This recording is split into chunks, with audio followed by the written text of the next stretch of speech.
Bonjour et bienvenue dans la météo du Bitcoin Coin. J'espère que vous allez bien et si vous avez suivi un petit peu notre progression, on approche un petit peu de la zone qui était susceptible d'être touchée dans une zone neutre sans animosité d'un Bitcoin. Donc maintenant, est-ce que on va aller plus bas? Est-ce que le sentiment de peur est là? C'est possible. C'est possible qu'on ait déjà un sentiment de peur. C'est possible. Mais il semblerait que pendant cette descente-là, des gens, enfin une bonne majorité serait partie sur des longues, hein. Je l'invente pas, je vois ici, hein. Donc c'est un métrique sur le sentiment. On voit la plupart des comptes pendant la descente ont lutté et ont acheté le dip. Et du coup susceptible de confirmer le fait qu'on ira plus bas. Jusqu'où plus bas? Idéalement, d'un point de vue structure long terme, ça serait 42 000. Mais vu le move qu'on a eu, ça pourrait être plus bas, hein. Ça pourrait être plus bas. Pourquoi structure long terme, ça peut être dans cette zone-là? Quand je dis idéalement, parce que ça serait un retest de cette structure long terme et ça fait une bonne entrée pour une continuation haussière sous réserve qu'on soit bullish, hein. Faut voir un petit peu comment ça réagit et ça pourrait faire quelque chose comme ça. Mais, pour l'instant, on est dans un range et c'est la première fois qu'on vient tester ici ce support. Donc, pas sûr qu'on traverse direct, hein. On pourrait très bien range beaucoup plus longtemps et ensuite aller chercher en bas. Autre chose qui pourrait être intéressante, donc on parle toujours en termes de probabilité, hein, et pas de prédiction. Donc pour l'instant, pas besoin de lever les bras en l'air, mais le fait qu'il y a pas mal de gens qui ont acheté le dip pendant la descente me laisse relativement encore prudent. J'attends de voir ce que va faire la session de Londres. Donc là, à l'heure qu'il est, c'est encore le matin. On ne sait pas si on va renverser, on va retester la partie haute de ce range, on ne sait pas. Encore, on ne le sait pas encore, mais normalement le là devrait être donné dans quelques heures. Et sinon, ça va se passer vers 15 heures, 15 heures chez vous, 4 heures et quelques chez moi. C'est la session de New York un petit peu qui nous dira à quelle sauce on va être mangé. On pourrait quand même noter, puisque j'ai mis mon réveil cette nuit et j'étais bien déçu, que les dips, les dips ont été rachetés à 4 heures du matin hier, hein. Vous voyez, le gros renversement, c'est bearish, c'est bearish, c'est bearish, hop. Alors, ça se voit pas trop sur le Bitcoin, mais vu que j'ai un œil sur le sol, là c'était particulièrement flagrant, hein. Renversement de tendance, 4 heures du matin. Donc c'est les Chinois qui avaient fait le job, enfin la session asiatique. Donc là, aujourd'hui, les Asiates, non, pas trop. Donc voilà, ça laisse quand même relativement prudent. Je garde un œil sur sol parce que c'est pour moi de next big thing, bien sûr, sauf problème.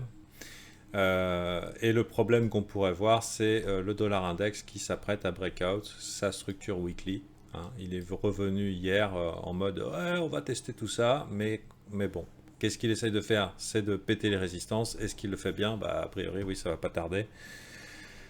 Donc, ouais, on verra. Donc là,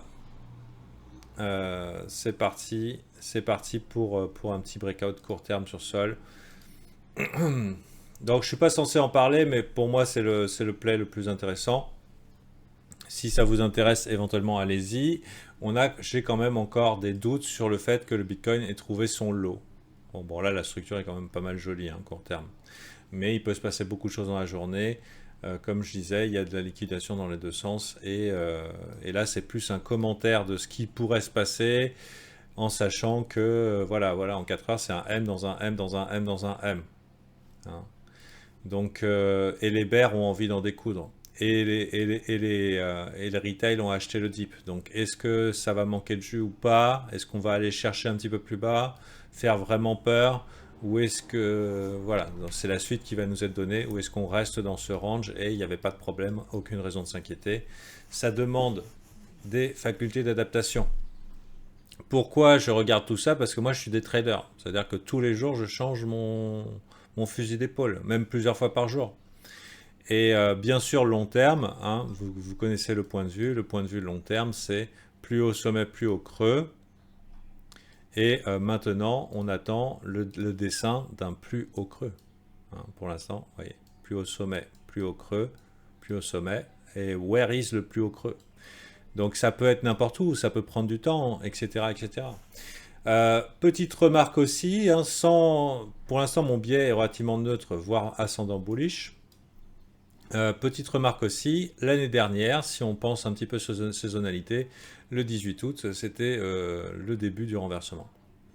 Alors, le début du renversement après un épisode super bullish, tout le monde très très content. Donc, est-ce que l'histoire va se répéter? Va-t-elle rimer? Bah, on le saura au prochain épisode demain. Pour l'heure, bah, faites ce que vous avez à faire. Prenez en considération quand même qu'il y a eu une petite FOMO sur les alts et que d'aller chercher des liquidations, ça fait sens pour certains échanges qui se nourrissent du sang de leurs clients. Voilà. Puisqu'il y a beaucoup de leviers sur les alts et que ces derniers jours, la FOMO s'est intensifiée. Elle n'est pas encore extrême, ça peut aller beaucoup plus loin, on peut maintenir les gens dans la confiance, mais à un moment, il va falloir aller récolter quand l'arbre sera mûr. L'arbre sera mûr, je peux vous montrer un petit peu cet outil que j'utilise pour savoir quand l'arbre est mûr, c'est quand c'est tout rouge pendant des longues périodes de temps. Hein. Donc c'est le fooding rate sur tous les alts réunis. Donc pour l'instant, c'est pas encore extrême. On a vu beaucoup plus rouge dans le cadre d'alt saison. Voilà, petit cadeau. Si vous avez trouvé de la valeur dans cette météo du Bitcoin un petit peu étendue au domaine des altcoins aujourd'hui, parce que pour moi c'est là où l'attention est, puisqu'on est dans un BTC relativement neutre en ce moment, bon, obligé de refaire la fin. Donc si vous avez trouvé de la valeur dans cette vidéo, n'hésitez pas à rejoindre le groupe VIP, tout est en descriptif de la vidéo, et voilà.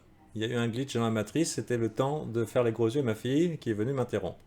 Je vous souhaite une belle journée, et je vous dis à bientôt.